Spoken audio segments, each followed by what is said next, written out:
Irmãos, saúdo cada um de vocês com a graça e a paz do nosso Senhor Jesus Cristo, amém?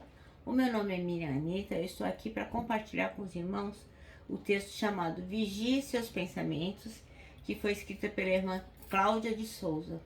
Ela escreveu para o Manancial, que é uma publicação de meditações diárias da União Feminina Missionária Batista do Brasil.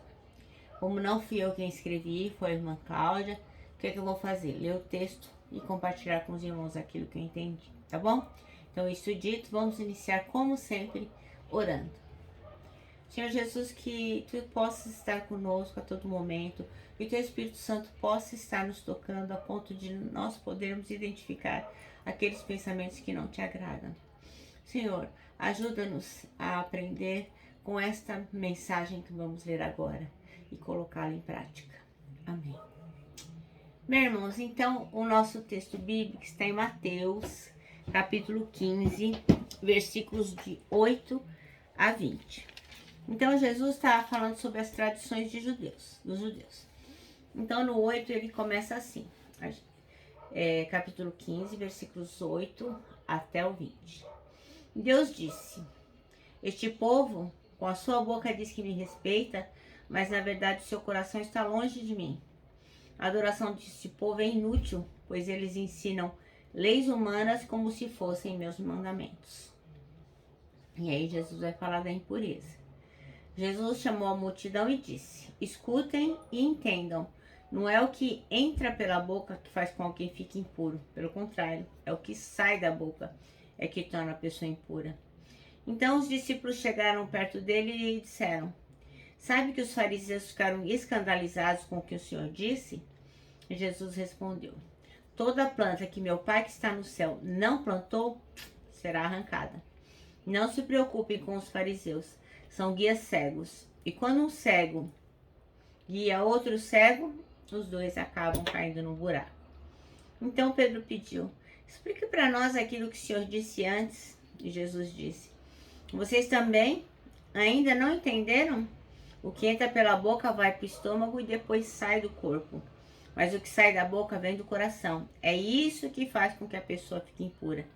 Porque é do coração que vêm os maus pensamentos, os crimes de morte, os adultérios, as imoralidades sexuais, os roubos, as mentiras, as calúnias. São essas coisas que fazem com que alguém fique impuro. Mas comer sem lavar as mãos não torna ninguém impuro. Amém?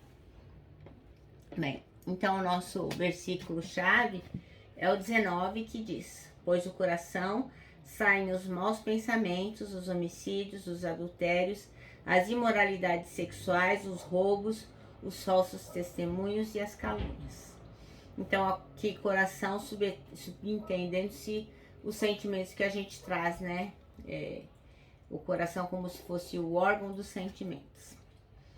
Bem, então nesse texto aqui que a gente leu, Jesus questiona os fariseus sobre a aparência da religiosidade que viviam, pois diziam que guardavam as leis, mas desprezavam seus pais quando deveriam honrá-los e não os amaldiçoar conforme a lei oriental.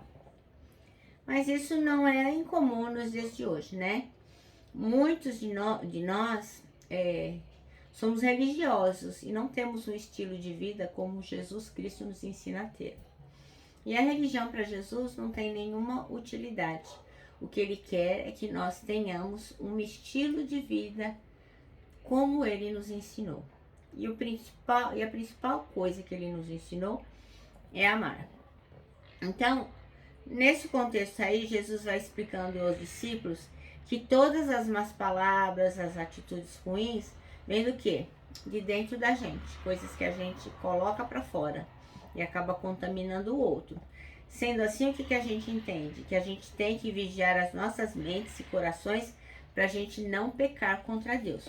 Como está lá no Salmo 119, versículo 11, que diz assim: Guardo no coração as tuas palavras para não pecar contra ti.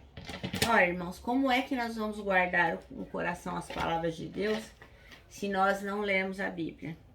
Se nós não prestarmos atenção naquilo que os nossos pastores, os nossos líderes estão falando. Então só tem um jeito de guardar a palavra de Deus no nosso coração, dentro de nós, é lendo a Bíblia, é orando, é pedindo a Deus que nos esclareça. Porque senão, não tem como a gente guardar. E se não tem como a gente guardar, a gente vai acabar pecando contra Deus. A gente sabe que às vezes é muito difícil controlar aquilo que a gente está pensando, né? Pois, vez ou outra, a gente tem inveja. Tem gente que diz assim, não, eu nunca tive inveja. Né? Como se fosse um ser invejável, mas incapaz de sentir inveja. Não tem uma pessoa que diga assim, eu que confesse, eu tenho inveja. Não. A inveja é um pecado que todo mundo diz que não sente. Mas se não existisse, o Senhor não teria elencado, né? Então a gente tem inveja, a gente tem desejos ruins, a gente planeja mentiras e fala e faz coisas mentirosas, né? Tudo isso que a gente faz desvia a gente da cruz. Então, inclusive tem um ditado que é mais ou menos assim. Sempre que todo um cristão, uma pessoa que ama a Deus, quiser navegar para longe do Senhor, o diabo tem sempre um barco pronto para isso. Então, toda vez que a gente quiser navegar para longe da cruz, o diabo tem um barquinho para a gente subir, prontinho para nos levar. Então, a gente tem que ficar atento para não se desviar da cruz, para a gente ficar com o nosso coração vigilante, para a gente não colocar a nossa vida cristã em risco. Então, a gente tem que ter trava na boca, ter discernimento, evitar maus pensamentos, ainda que a gente não fale, né? Evitar pensar coisas ruins. Quanta coisa a gente vai evitar, quanto pecado a gente vai evitar, se a gente vai controlar nossa mente e os nossos corações, e a gente mantiver as nossas mentes e os nossos corações cativos, escravos em Cristo Jesus. Como está lá em 2 Coríntios 10, 5, que diz assim, eu vou ler o 4 e o 5. Porque as armas da nossa milícia não são carnais, e sim poderosas em Deus para destruir fortalezas, anulando nós sofismas. E toda altivez que se levanta contra o conhecimento de Deus, e levando cativo todo pensamento à obediência de Cristo. E o 6 diz assim, estando prontos para punir toda a desobediência, uma vez completa a vossa submissão. Então nós temos que estar submissos a Jesus Cristo, a nossa mente tem que se submeter a Deus. Então a gente tem que vigiar os nossos pensamentos, ter cuidado com ele, porque senão nós vamos cometer coisas erradas, é inevitável.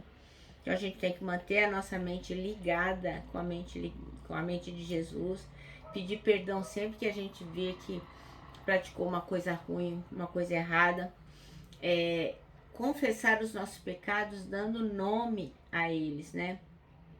Não seria bom que a gente dissesse assim, Senhor, perdoa por todas as coisas erradas que eu faço.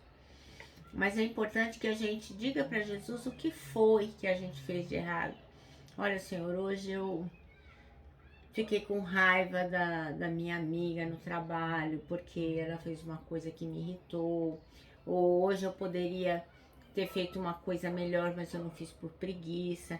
Então, enumerar os nossos pecados, confessando cada pecado a Deus. Porque a Bíblia diz que se a gente confessar os nossos pecados, Ele é fiel e justo para nos perdoar o pecado. Então, nós temos que confessar os nossos pecados, dando nomes a eles. Então, tudo que nasce da nossa mente que não é bom, a gente tem que confessar a Deus. Inclusive atitudes premeditadas e que causaram mal a você, a alguém próximo, ou quem sabe a uma pessoa que você não trata como amigo. Então, irmãos, eu penso assim que, inclusive, vigiar os nossos pensamentos tem a ver com o amor. Porque, como a gente vê em toda a Bíblia, nós temos que amar o outro como a gente se ama. Na carta de Hebreus, que é uma carta bem difícil, são ditas muitas coisas, mas no final que tem que sobrar o amor. Em Coríntios também, olha, o maior é o amor. Então assim, se nós tivermos amor pelo outro, nós vamos procurar manter a nossa atitude acertada, nós vamos querer preservar a nossa mente, a nossa boca de más coisas, maus pensamentos, más atitudes. Por quê? Porque a gente vai querer fazer o melhor. Então nós temos que estar atentos a isso, né? Amar inclusive os nossos inimigos. Ah, mas eu vou ter que amar quem eu não gosto? Sim, vai ter que amar quem você não gosta. Então você não pode desejar mal, você não pode tratar ele mal, você não pode pensar mal dele. Não porque você gosta dele, porque a gente às vezes não gosta de uma pessoa, mas tem que ter uma atitude de amor em relação a ela. Então, quando a gente ama o outro, a gente vai tentar vigiar os nossos pensamentos e as nossas atitudes para fazer o melhor possível para facilitar a vida daquela outra pessoa. Então nós temos que amar os nossos amigos e amar os nossos inimigos. Não necessariamente eu acho que você gosta de todo mundo, mas você tem que ter uma atitude de amor com todo mundo. Então a gente tem que vigiar os nossos pensamentos, deixar a nossa mente cativa em Jesus Cristo e confessar os nossos pecados, para que o Senhor nos perdoe e possa nos transformar em pessoas melhores. Bom, nosso manancial diz assim, ó: mantenha a sua mente ligada a Cristo. Amém? Eu me despeço aqui com o meu abraço fraternal, com o meu abraço diário de ursa. Lembrando, ó, que em 2021 ninguém solta a mão de ninguém. E lógico, né? Com a nossa palavra de ordem que é saudades.